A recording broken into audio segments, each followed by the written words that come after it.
અધ્યાય 14મો ગુણત્રય વિભાગ યોગ. 14મા અધ્યાયનો સારાંશ. મૂળ પ્રકૃતિના વિકારથી સત્વ રજસ તમસ એ ગુણો ઉત્પન્ન થઈને દેહને બાંધે છે. સત્વગુણ નિર્મળ હોવાથી પ્રકાશકને નિર્દોષ છે. તે સુખ અને જ્ઞાનના સંગ વડે જીવને બાંધે છે. રજોગુણ તૃષ્ણા અને આસક્તિથી ઉત્પન્ન થતો હોવાથી તે જીવનને કર્મના સંગ વડે બાંધે છે.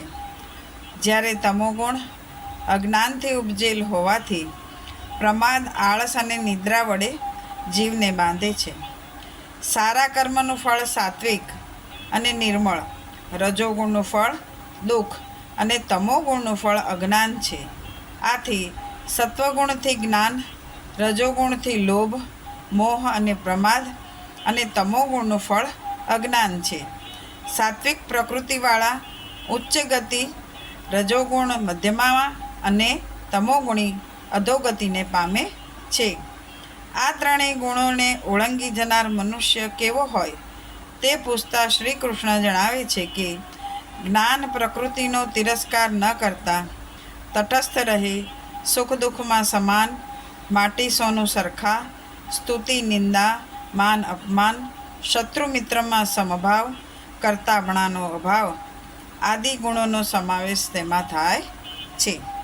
ગુણત્રય વિભાગ યોગ. અધ્યાય 14મો.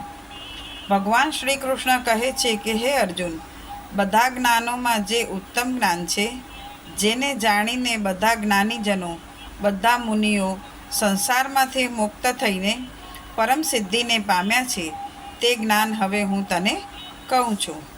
આ જ્ઞાનના આશ્રયથી જે મારા સ્વરૂપને પામ્યા છે તે સૃષ્ટિની ઉત્પત્તિ વેળાએ જન્મ નથી લેતા અને પ્રલય સમયે વ્યાકુળ થતા નથી. પ્રકૃતિ મારી યોનિ છે, હું તેનામાં ગર્ભ મૂકું છું. તેમાંથી સર્વ પ્રાણીની ઉત્પત્તિ થાય છે.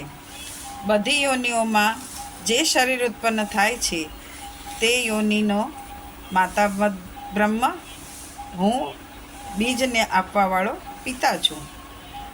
મૂળ પ્રકૃતિના વિકારથી સત્વ, રજ, તમ એમ 3 ગુણો ઉત્પન્ન થાય છે. સત્વગુણ નિર્મળ હોવાથી પ્રકાશકને નિર્દોષ છે. તે સુખ તથા જ્ઞાનના સંગ વડે જીવને બાંધે છે. તૃષ્ણા અને આસક્તિથી ઉત્પન્ન થતા રજોગુણને રાગરૂપ જાણ. જે જીવને કર્મના સંગથી બાંધે છે. સર્વ જીવોને મોહ પમાડનાર તમોગુણ અજ્ઞાનથી ઉપજેલ તું જાણ. તે પ્રમાદ, આળસ અને નિંદ્રા વડે જીવને બાંધે છે. સત્વગુણ સુખમાં, રજોગુણ કર્મમાં, તમોગુણ જ્ઞાનને ઢાંકી દઈને પ્રમાદમાં જોડે છે. રજોગુણ તથા તમોગુણ દબાતા સત્વગુણ પ્રબળ થાય છે. સત્વગુણ તથા તમોગુણ દબાતા રજોગુણ પ્રબળ થાય છે અને સત્વગુણ તથા રજોગુણ દબાતા તમોગુણ પ્રબળ થાય છે. સત્વગુણ વધવાથી જ્ઞાન, વિવેક, રજોગુણ વધવાથી લોભ, પ્રવૃત્તિ, કર્મનો આરંભ, અશાંતિ, ભોગની ઈચ્છા ઉત્પન્ન થાય છે. તમોગુણ વધવાથી અજ્ઞાન, નિષ્ક્રિયતા, પ્રમાદ અને મોહ ઉત્પન્ન થાય છે.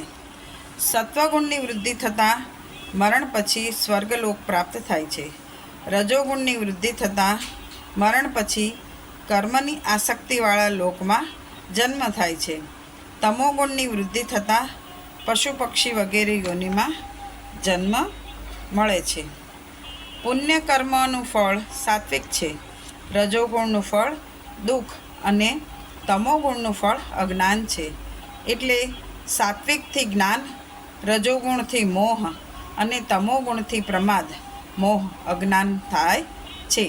સાત્વિક પુરુષ સ્વર્ગમાં, રાજસી પુરુષ મનુષ્યલોકમાં અને તામસી નર્કમાં જાય છે.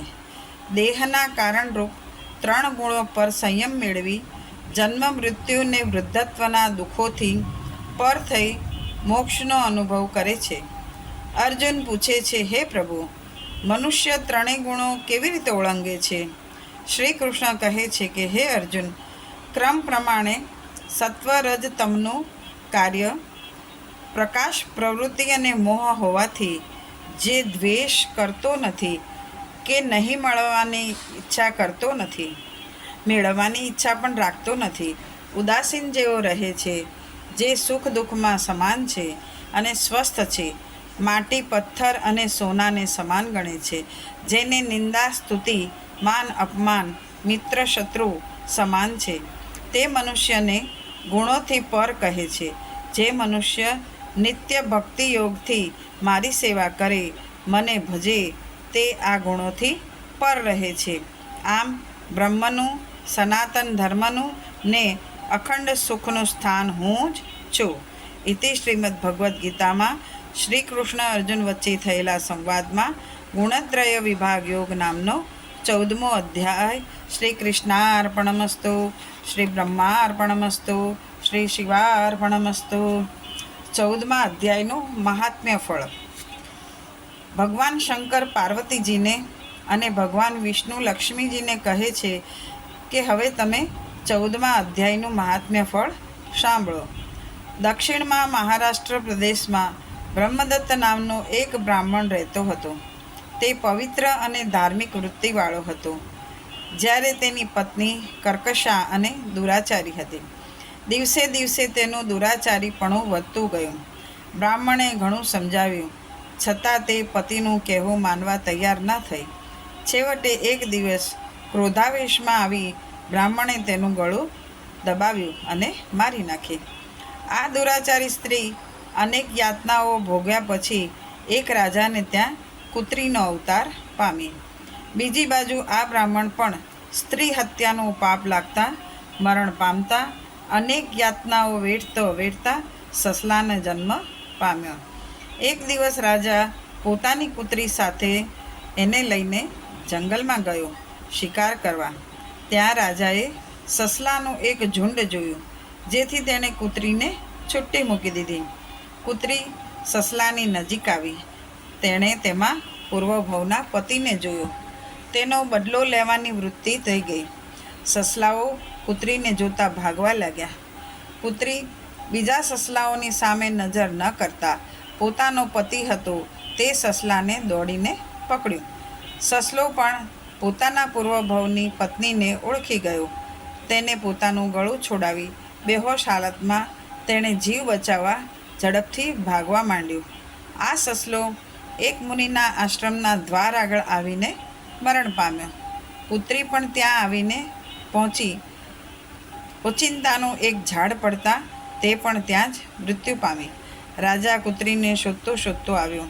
આ આશ્રમના તપસ્વી બહારથી આવીને તે શિલા ઉપર પોતાના પગ ધોવા લાગ્યા. આ જળ વહેતું જ્યાં કૂતરી અને સસલો પડેલ તેને સ્પર્શ થતાં તેમનો ઉદ્ધાર થયો. રાજાએ નજીક આવીને જોયું. તપસ્વીને નમસ્કાર કરીને આનું કારણ જાણવાની ઈચ્છા વ્યક્ત કરી. તપસ્વીએ જણાવ્યું કે હું દરરોજ ગીતાજીના 14મા અધ્યાયનો પાઠ કરું છું. તેના પુણ્ય બળે મારા પગ ધોયેલા જળને સ્પર્શ થતાં બંનેનો ઉદ્ધાર થયો. આથી રાજાએ પણ દરરોજ ગીતાનો 14મો અધ્યાય કરવો શરૂ કર્યો અને એના પુણ્ય બળે તે મરણ પામ્યા પછી વૈકુંઠ લોકને પામ્યા. કૃષ્ણાર્પણમસ્તુ. કૃષ્ણ કનૈયા લાલની જય હો. રણછોડ રાયની જય હો.